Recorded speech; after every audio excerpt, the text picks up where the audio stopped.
10వ తరగతి తెలుగు పరిమళంలో భాగంగా రెండవ పార్ట్ శతకమాధుర్యం కవిపరిచయాలు. మొత్తం శతకమాధుర్యంలో మొత్తం 11 కవిపరిచయాలు ఉన్నాయి. ఈ 11 కవిపరిచయాలని ఈ విధంగా ప్రిపేర్ అవ్వాలి. ఈ 11 కవిపరిచయాల్లో ఏదో ఒక కవిపరిచయం వచ్చే అవకాశం ఉంటుంది.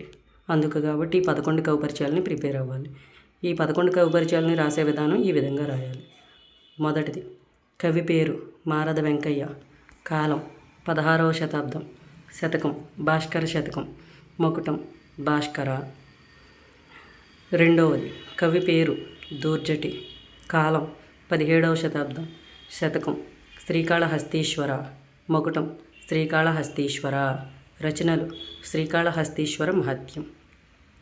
మూడవది కవి పేరు పోతులూరి వీరబ్రహ్మం, కాలం 17వ శతాబ్దం, శతకం కాళికాంబ సప్తసతి, మకుటం కాళికాంబ హంస కాళికాంబ. రచనలు కాలజ్ఞానం, సిద్ధగురుబోధ, వీరకాళికాంబ శతకం. కవి పేరు నాలుగవది కవి పేరు ఏనుగు లక్ష్మణ కవి, కాలం 18వ శతాబ్దం, శతకం సుభాషిత రత్నావళి. రచనలు రామేశ్వర మహత్యం, విశ్వామిత్ర చరిత్ర, గంగా మహత్యం. అయితే కొందరు కవి పరిచయాల్లో మకుటం భాస్కర లేకపోతే శ్రీకాళహస్తీశ్వర ఇలా ఉంటుంది. కొందరికి కవి పరిచయాలు రాసేటప్పుడు కొంతమంది శతక కవులు మకుటం ఇవ్వకుండా పద్యాలు రాస్తారు. అసలు మకుటం అంటే ఏమిటి? మకుటం అనేది పదమకుటం ఉంటుంది, పాదమకుటం కూడా ఉంటుంది. పదమకుటం అంటే భాస్కర అనేది పదమకుటం.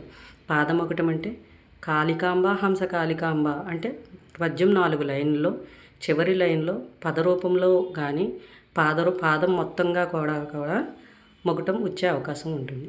అయితే మనం చూసుకున్నట్టే మారద వెంకయ్య గారిది పదమకుటం, పోతులూరి వీరబ్రహ్మం గారిది పాదమకుటం. మీరు వీరబ్రహ్మం గారి పద్యాలు చూసినట్లయితే పాదమకుటం 4వ లైన్ మొత్తం కూడా కాళికాంబ హంస కాళికాంబ అని ఉంటుంది. అదే మారద వెంకయ్య గారి ప్రతి పద్యంలో కూడా చివర పదమకుటం కాబట్టి భాస్కర అని ఉంటుంది. అలాగే దూర్జటి గారిది కూడా పదమకుటమే, శ్రీకాళహస్తీశ్వర 4వ లైన్లో పద్యంలో 4వ లైన్లో చివర పాదంలో పద రూపంలో ఉంటుందన్నమాట మకుటం. ఏనుగు లక్ష్మణ కవి గారి మకుటం అనేది లేదు, మకుటం లేకుండా పద్యాన్ని రాశారు. అయితే పాదమకుటం మళ్ళీ వేమన గారు విశ్వదాభిరామ వినురవేమ. వేమన పద్యాలు చూసిన ప్రతిసారి కూడా మనకి చివర 4వ పాదం విశ్వదాభిరామ వినురవేమ అని పాదం మొత్తం కూడా మకుటం ఉంటుంది. ఇది 5వ కవిపరిచయం కవి పేరు వేమన, కాలం 17వ శతాబ్దం, శతకం వేమన, మకుటం విశ్వదాభిరామ వినురవేమ. ఇది పూర్తి పాదమకుటం అనమాట. పద్యంలో 4వ పాదం పూర్తి పాదమకుటం. 6వది కవి పేరు శ్రీమతి దార్లా సుందరీమణి, కాలం 19వ శతాబ్దం, శతకం భావలింగ శతకం, మకుటం పాపభయ విభంగ భావలింగ. ఇది కూడా పూర్తి పాదమకుటం. తర్వాత 7వది నెంబర్ సరి చేసుకోండమ్మా.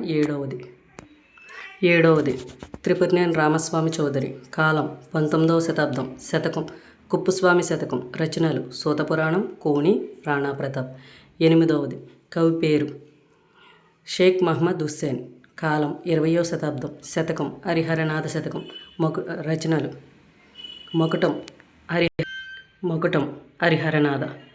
అయితే 7వ కవి పరిచయంలో మకుటం లేదు. త్రిపురనేని రామస్వామి చౌదరి గారు మకుటం లేకుండా పద్యాలను రాశారు. 8వ కవి పరిచయంలో షేక్ మహమ్మద్ హుస్సేన్ గారు రచనలు రాయలేదు, మకుటంతో పద్యం రాశారు. అయితే హరిహరనాథ అనేది పాద మకుటం అనమాట. అంటే పద రూపంలోనే మకుటం ఉంటుంది. ఇది 5, 6 కవి పరిచయాలు. వేమన గారు అయితే పూర్తి పాదమకుటంతో, దార్లా సుందరీమణి గారు కూడా పూర్తి పాదమకుటంతో రాశారు. త్రిపురనేని రామస్వామి చౌదరి గారు మకుటం లేకుండా రాశారు. షేక్ మహమ్మద్ హుస్సేన్ గారు హరిహరనాథ అనే మకుటంతో రాశారు.